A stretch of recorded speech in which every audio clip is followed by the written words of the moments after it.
afternoon. Good afternoon, ma'am, sir. Good day to all of you.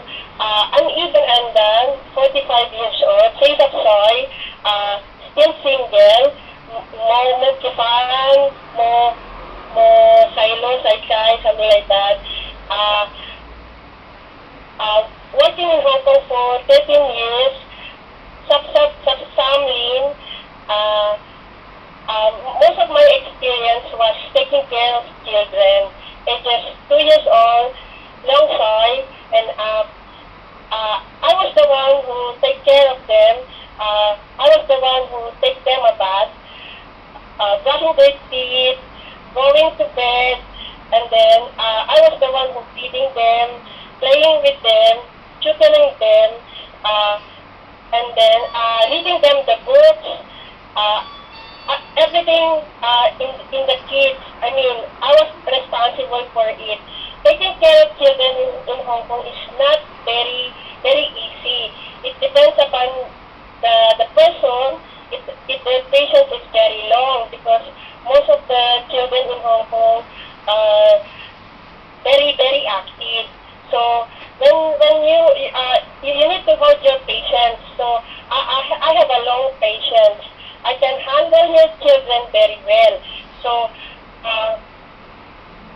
and then in the house, I was responsible for cleaning your house, mate, saute. I know how to cook the food, especially because my boss was go to work, and then I was the one who cook, buy the food, buy song, going to KFC. I was responsible for it, Patkai, Waihong, something like that. And then I buy the food. I know how to cook the rice, jufan, chow song, something like that. Stealing the fish, cooking the meat, cheng, beri, paikwat, kung may black beans and garlic. And then I know how to boil the soup, tong, long soup and short soup. Just like carrots, pork bones, to my just like that. It's very easy. I cannot remember. So I'm so sorry for that. But when you get it, when you get me, yeah, I know everything and I've been there. So no need to worry about it. So I know how to clean the car, side chair, something like that. So nothing to worry about when everything was under my control. Is you cannot worry about it. So you can. I was very patient. My patience was very low. So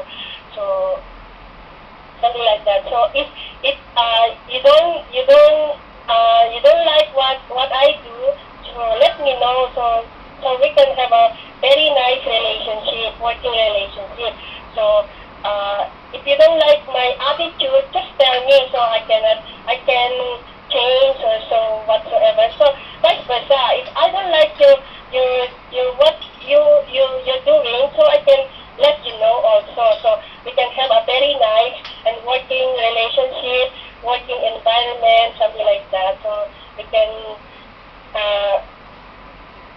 something like that. So my last employer, I was working with them for almost a year.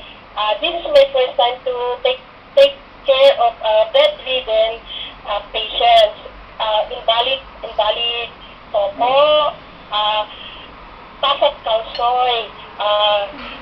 She was in the bed already. She cannot walk, so I was responsible for lifting her up in the bed and putting in the wheelchair. And then I was the one who feed her, massage her body, and then I was responsible also for taking her a bath. And then I was also changing her diaper when she only Aussie, something like that. So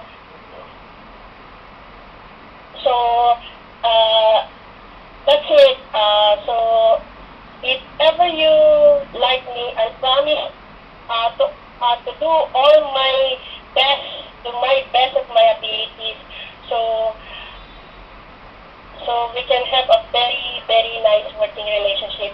Thank you so much and hope to see you soon. Thank you, ma'am. Thank you.